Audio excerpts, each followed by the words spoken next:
mampu menghadapi AC Milan yang musim lalu sempat menyingkirkan tim saya di babak semifinal Liga Champions. Baik sekali, tendang langsung dan gol pemirsa. Luar biasa, Didier Drogba, umpan lambung lagi disundul saja dan gol dilakukan oleh pemain dari AC Milan. Berbahaya sekali, Lionel Messi, dan gol tercipta lagi dari tendangan bebas menyamakan kedudukan. Berbahaya dan gol lewati 3 penjagaan. Berbahaya sekali dan gol.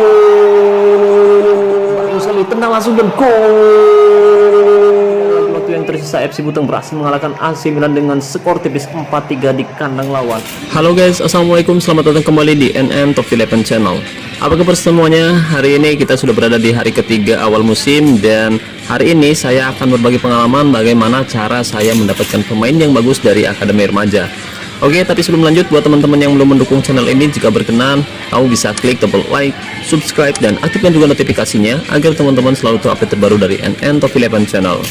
Oke guys, cara ini juga bisa untuk menghemat token dan menghemat keuangan klub teman-teman ya guys, karena biasanya dengan cara ini kita tidak banyak mengeluarkan modal. Contoh di sini saya memiliki salah satu, bukan salah satu, tapi salah dua dan salah tiga. Asal nggak salah semua guys.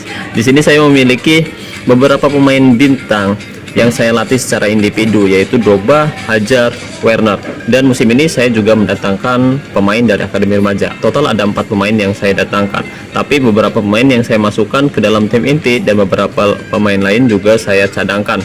Oke, pemain yang saya datangkan dari Akademi Remaja yang performanya sangat bagus yaitu Didier Drogba. Total dia sudah mencetak 47 gol dari 25 pertandingan di Liga, 20 gol dari 13 pertandingan di Liga Champions, dan 16 gol dari pertandingan Cup, dari 11 pertandingan Cup maksud saya. Kemudian ada Timo Werner yang sudah bertahan cukup lama. Total Timo Werner sudah mencetak 64 gol dari 104 pertandingan di Liga, 44 gol dari 46 pertandingan di Liga Champions, dan 31 gol dari 37 pertandingan di Cup. Belum termasuk assist. Dia sudah memberikan banyak assist selama bermain untuk FC Buteng, tapi tidak terdetek di sini guys. Tidak cukup bagus. Oke, selanjutnya ada Eden Hajar. Hajar sudah mengemas 53 gol dari 49 pertandingan di Liga, 15 gol dari 24 pertandingan di Liga Champions, dan 24 gol dari 24 pertandingan di Cup. Belum termasuk assist juga yang tercantum di sini. Kemudian musim ini saya mendatangi atau memasukkan pemain dari Akademi Remaja ke susunan tim inti, yaitu Nanang Riyadi, pemain dari Akademi Remaja, umurnya saat ini 18 tahun dan dia ingin membuktikan dirinya di tim inti.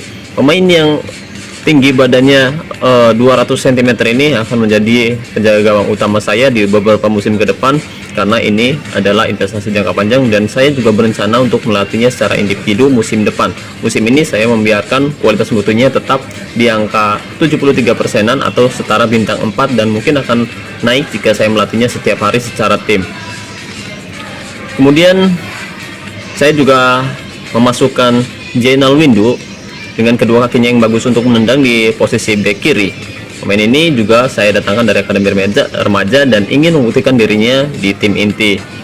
Nah, itu dia pemain yang saya datangkan dari Akademi Remaja beberapa musim ini guys. 3 pemain sudah saya tempatkan, yaitu Samsul Prayoga Fahmi di posisi gelandang bertahan. Dia adalah pemain yang saya datangkan juga dari Akademi Remaja yang ingin membuktikan dirinya di tim inti. Jadi 3 pemain sudah saya masukkan.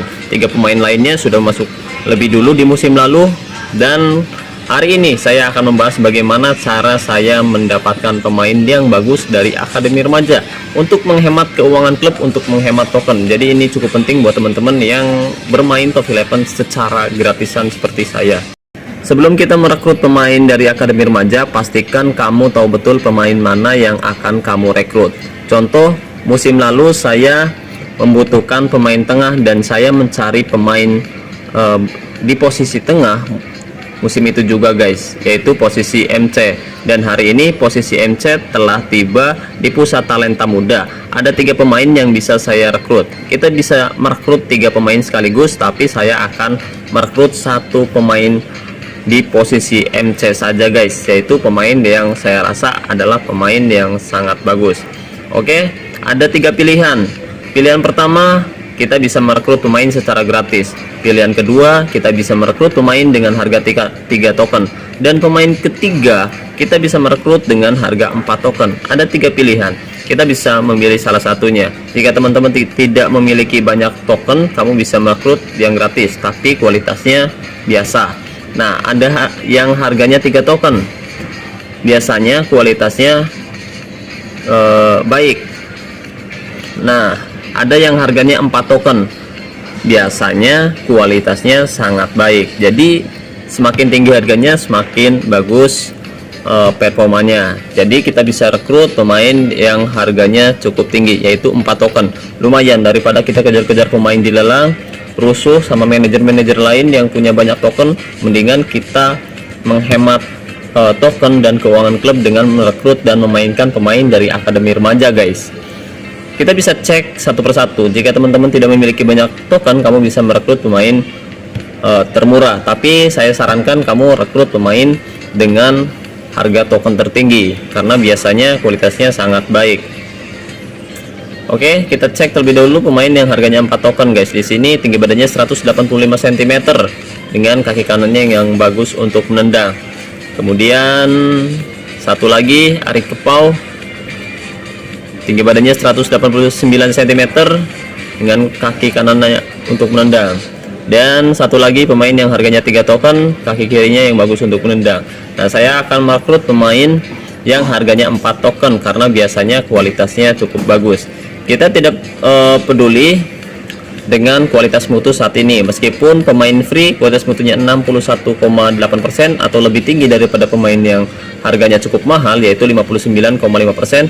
Tapi kamu bisa rekrut pemain yang kualitas mutunya lebih rendah ini, tapi dengan harga cukup tinggi, guys. Biasanya pemain ini akan menjadi pemain yang sangat bagus untuk dilatih secara individu, ataupun pemain yang akan meningkat dengan sendirinya ketika kamu melatih pemain secara tim. Jadi sangat penting kita bisa rekrut pemain yang harganya paling mahal di antara pemain lainnya, guys. Kita rekrut. Kemudian untuk 3 slot lagi kita bisa mengisi pemain yang kita butuhkan untuk musim depan. Misalkan musim depan saya membutuhkan pemain di posisi gelandang kanan. Nah, ada pemain di posisi gelandang kanan, guys. Kita lihat di sini kualitas mutunya 57,2%. Dan tinggi badannya 176 cm, kedua kakinya bagus untuk menendang. Nah, kita bisa merekrut pemain seperti ini.